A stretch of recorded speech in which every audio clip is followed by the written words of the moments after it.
Good morning, everyone, or good evening, depending on where you are. Have some interesting news to bring up today, starting out with Hassleblad's new X2D 200C. And we're going to go on to GOPRO.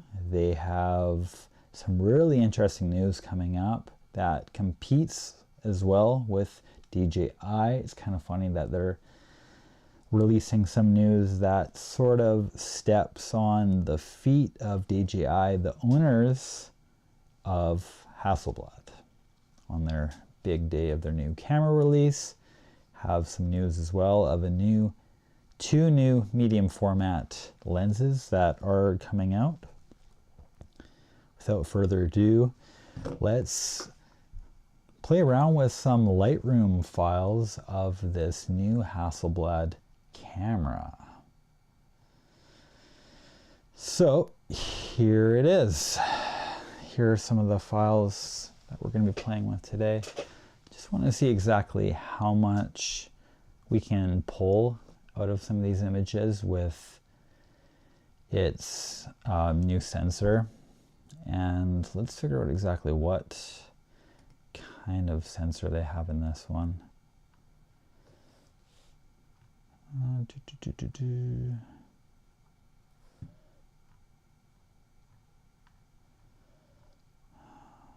Sorry, I should have had this ready to go. Apparently this has 10 stops of image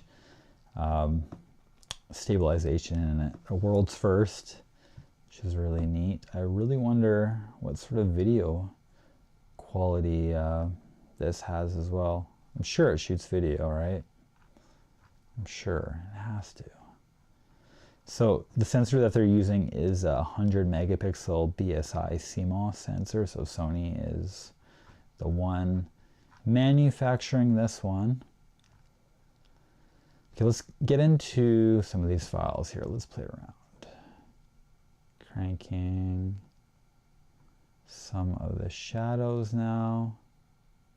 Don't see much noticeable noise at all. This was shot at 100 ISO, which, I mean, yeah, that makes sense. On medium format, I wouldn't expect there to be at 100.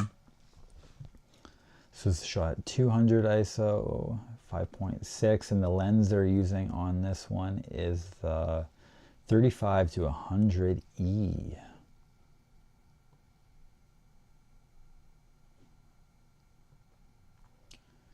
Definitely has some nice pop to this image in my eyes. Feels quite three-dimensional with this front of this car popping out here. Looks pretty nice. Let's go to the next one. One thing I should mention as well with Hassleblad, they don't have a large selection of camera profiles when you go to look into this browse section here. Just the one single standard one. That's your only option when it comes to native camera profiles for this. Now this is shot at f4, and yeah, the background blur is unreal for a medium format camera compared to what you would get from some of the smaller sensor cameras. Pretty nice to work with, these files. Colors look good. Go on to the next one here. Now this is one of the photos I was really curious. How much can I lift up the shadows here?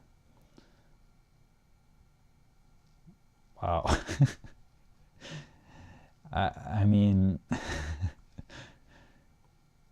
you're able to retain like almost everything. There's like a little bit of color noise up in here once you crank it 4.5 stops. That's crazy. And raising the shadows beyond belief. But yeah, no, that looks pretty good. I'm really quite surprised. Well, I'm not surprised, honestly. This was shot at 200 ISO. I wonder if cranking, sorry, if they had raised the ISO a little more, if it'd be a different story here. Wow. It's just so much room to work within these images compared to this camera. I ended up picking up locally just to kind of play around with. This is the Fuji G85. I've done a little bit of content on this one, and there's a massive difference in dynamic range between these two cameras. It's pretty apparent. Okay, let's go on to the next one here. Colors look really nice. This is shot 100 ISO once more. They haven't really done any photographs yet, I think beyond 200 ISO. So I'm curious what the high ISO performance of this one is. But so far, solid camera that I'll never be able to afford. Yeah, that's nice. Okay. Looks pretty good. Just need the verticals fixed. Oh, it does bother me when people do. I mean, I guess for a camera test, you don't want to be messing around with verticals unless you're wanting to output some sort of architecture work or something like that. Oh, constrained crop. There we go. That's a bit better to look at. Someone who likes shooting architecture work, definitely bothers me a little bit looking at photos that aren't fixed. Oh, looks like there's a bit of a smudge here on the glass. It's kind of funny. Ooh, it's pretty apparent there.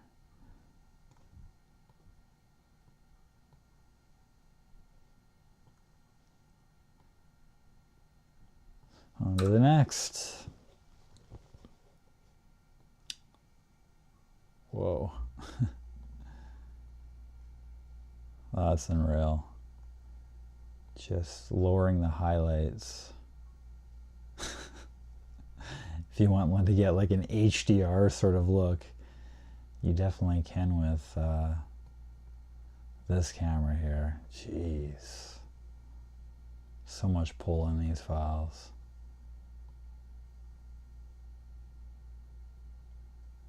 Unreal.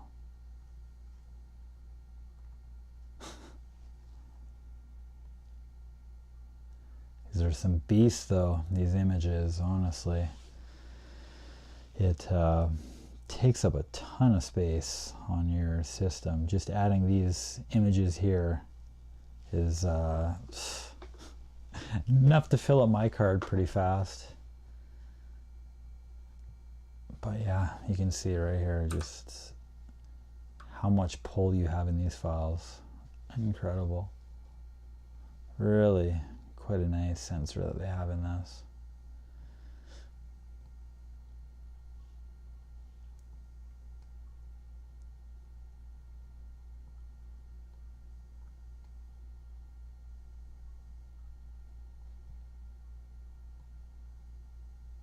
I will say though, not every image needs that HDR sort of look, and I would advise against that a lot of the time actually.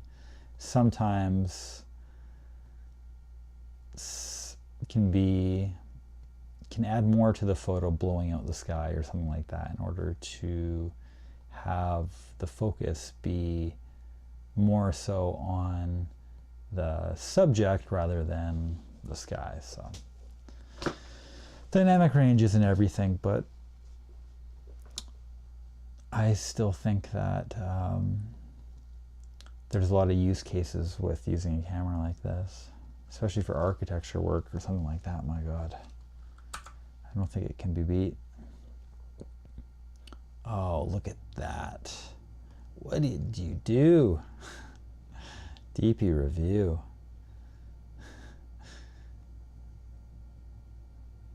Dirty sensor.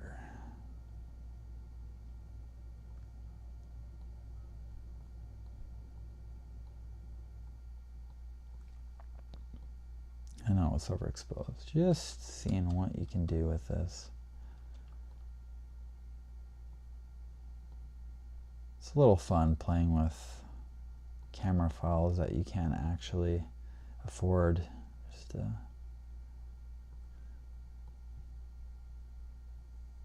Just to see exactly what it would be like, you know, if one day had the money. That's a pretty cool photo here. I do like this portrait.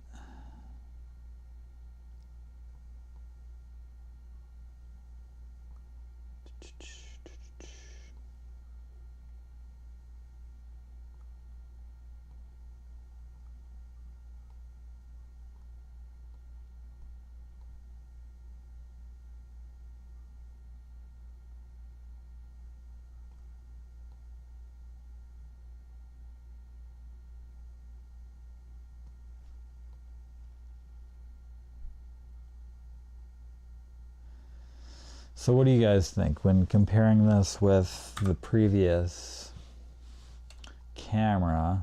Does this beat out the last one? Curious what you all think about that. Let's just watch, or let's just go to the website here and let's just see kind of what how this lines up price-wise. So I think this is US dollar, yeah.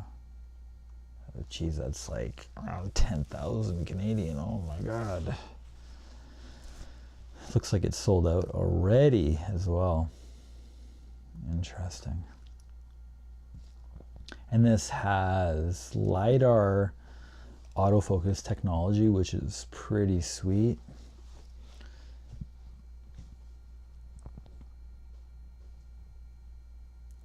Yeah, that 10-stop in-body stabilization, that's just unreal.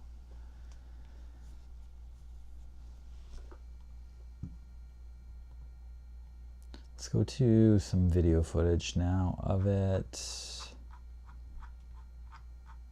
And then we'll chat about GoPro's newest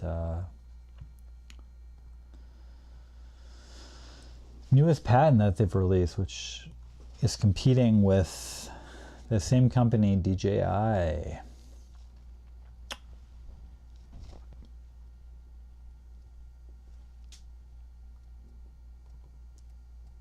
Tilt it down if I want to shoot over a crowd. It doesn't articulate fully to the side, it's just this vertical orientation. As far as storage goes, it's very similar to the previous camera. This is still using CF Express Type B cards in here, just the single card slot. We have that one. Honestly, I expected there to be a little bit more functionality with this screen on this. 1 terabyte SSD built into the camera. That's really cool. Not It's necessarily like a flippy screen. However, I did expect maybe it tilted a little bit more. A lot of storage, it's reliable, it's fast. If you forget a card at home or something, no big deal. Or you can just use it as backup or overflow.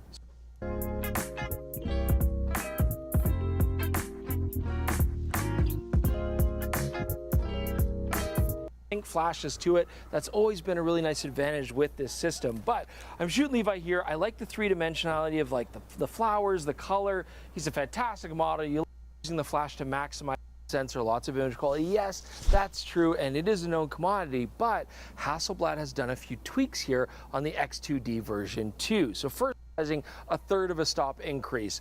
Not a big deal when you're already talking 15 stops, but it's always nice to have as much dynamic range as possible. And yes, all the lenses are expensive, but none of that detail can be lost if you don't have a stable shooting platform. Version 2 goes each and then 8 stops towards the corners. Basically what the camera does is actually connect to your phone through the Focus 2 app, and then it actually sees GPS coordinates and adjusts for like the rotation of the earth and stuff like that. I don't know about all that, but this is what I will say. It's definitely far more stable than the original X2D. Wow. Colors in that shot look incredible. Now, Hassleblad does say that multi-second exposures are possible, and our very own Jeremy Gray got a beautiful shot around 2 seconds, but I still don't think it quite maximizes the 100 megapixel resolution. I was certainly able to shoot 1/10 of a second shots, something that I would never do on a 100 megapixel sensor, and still get fantastic results. Face and eye detect, and that helped out a lot if you're shooting portraits, but still autofocusing was slow, somewhat. It's picking up people's faces at fairly moderate. You can see the portraits of Levi here. It's just really locking on to wow. The detail in that photo here is just unreal. the eye where it should be doing that. And I'm finding that it's picking up people. True professional camera.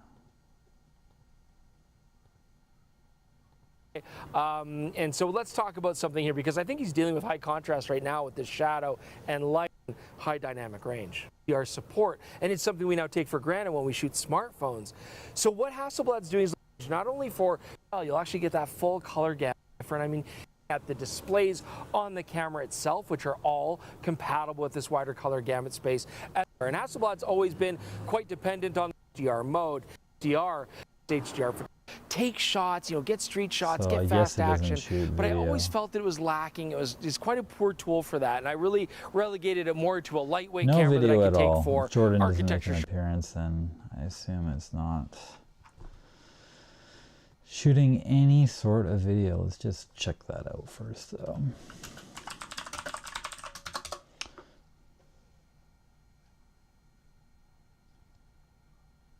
It looks like no single video feature. All right, well, on to the next. So this is GoPro's new patent, where they are trying to compete here with the Osmo Pocket 3, which is really interesting.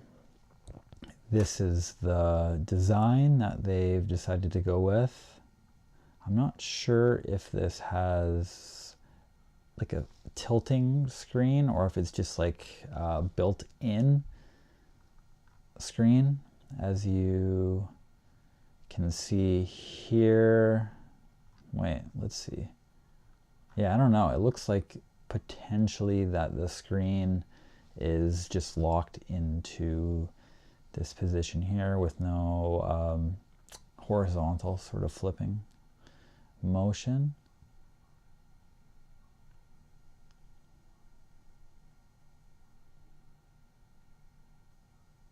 I believe they've also tried to create a drone before in the past, and they ended up actually having them like fall out of the sky or something like that. I heard something recently about their drone endeavor, and they had to completely ditch that. So this is basically one of the final stands that they have in order to get themselves back into the market, because they're just getting beat to shit by these Chinese manufacturers as of recent. So be interesting to see exactly what comes of this. Expect maybe within the next year for this one to be released. Now, so Hassleblad as well has released this 35 to 100 zoom, and this is the same lens that was used in these photos that I had been editing just a little bit ago here in Lightroom. So we've already kind of reviewed how those images look, and this goes for $4,299 US. So not cheap, just like any of these medium format or these newer medium format lenses. Yeah, you're going to be spending a pretty good deal of money on them.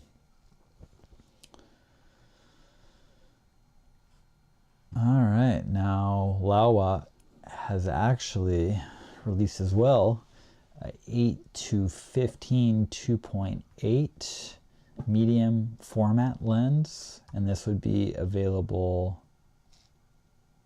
Wait, this is interesting. Okay, so they're releasing it for Canon RF, Nikon Z, and L mount, And then they will also expand this to the GFX and Hassleblad X2D in the next month. So,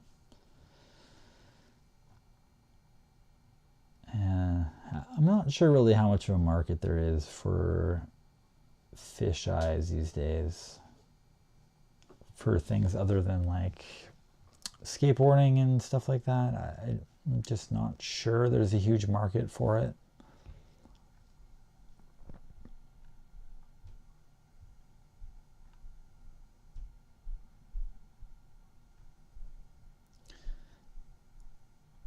As I mentioned before, I shoot a lot of architecture work and real estate, so anytime there's like bowed verticals, it just kind of like sets me off. But I mean, there are definitely some use cases that can be fun with it. I do think as well fisheyes are kind of interesting when it comes to portraits. I think it has like a pretty cool kind of like slimming warping effect that can be kind of nice if you frame everything perfectly. Anyways, well, that is all. I'm not sure what else we can cover today, so let me know. Do you think this new Hassleblad camera is worth buying?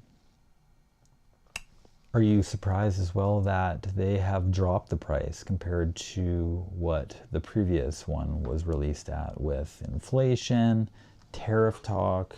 There's lots of things that are going on that should have probably raised the price on this. However, they have not, so I think that's a sign of good things ahead for DJI. I'm not sure about the other companies though, from Japan, Korea. It's all getting pretty expensive. I just really wish they would release a mirrorless camera for the broke people like myself. It's just these Hassleblad cameras are too expensive, but they're not meant for people like myself, so oh well. I'm going to go cry in a corner and hope for a winning lottery ticket. Anyways, thank you for watching, guys. Bye for now. Have a good one. Like, comment, and subscribe.